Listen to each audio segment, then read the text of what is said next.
Hello students, आज हम सीखेंगे lesson खुर्ची आणि स्टूल। बहुत ही मज़ेदार लेसन है ये, आपको मज़ा आएगा। ठीक है, ध्यान से सुनना। आपको अच्छे से पढ़ना भी आना चाहिए, इसलिए हम पहले इस लेसन को पढ़ लेते हैं, बाद में इसे हम समझेंगे। ठीक है, ऐका व वाचा।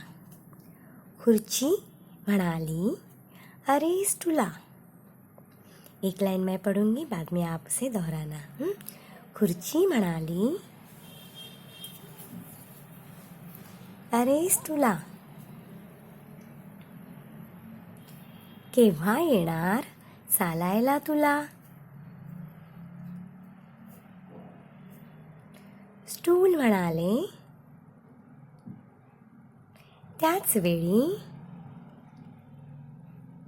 जेव्हा हाताने वाजवशील टाळी, जेव्हा हाताने वाजवशील टाळी।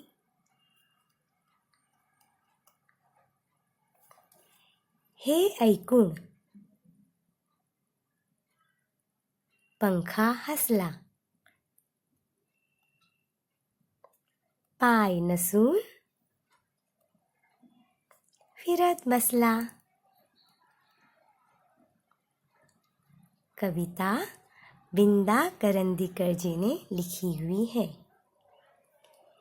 ये कविता इसलिए मज़ेदार है क्योंकि हमें पता है ये तीनों भी चीज़ें हैं, और चीज़ें तो आपस में बात नहीं करती हैं, लेकिन अगर वो बातें करते तो क्या करती? तो बस उन बातों को हम इस लेसन में पढ़ते हैं। ध्यान से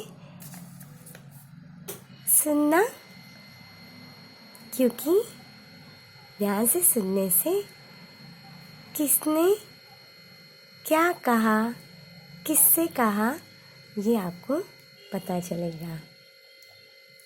खुर्ची म्हणाली, ये है खुर्ची। खुर्ची आणि स्टूल, खुर्ची और स्टूल।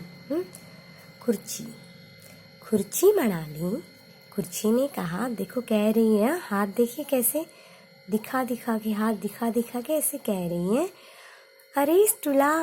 ये तीनों भी दोस्त है ना। अरे स्टूला, केव्हा येणार चालायला तुला? केव्हा येणार यानी कब आएगा? चालायला तुला, चलना। तुम कब चलना शुरू करोगे? तुम कब चलोगे? ऐसे ये कुर्सी स्टूल को कह रही है। तो स्टूल ने क्या जवाब दिया? स्टूल म्हणाले, त्याच वेळी यानी उसी समय, जेव्हा हाताने वाजवशील टाळी। देखिए इस पार्ट्स को कैसे हाथ बनाए हैं। हाँ, बराबर ना।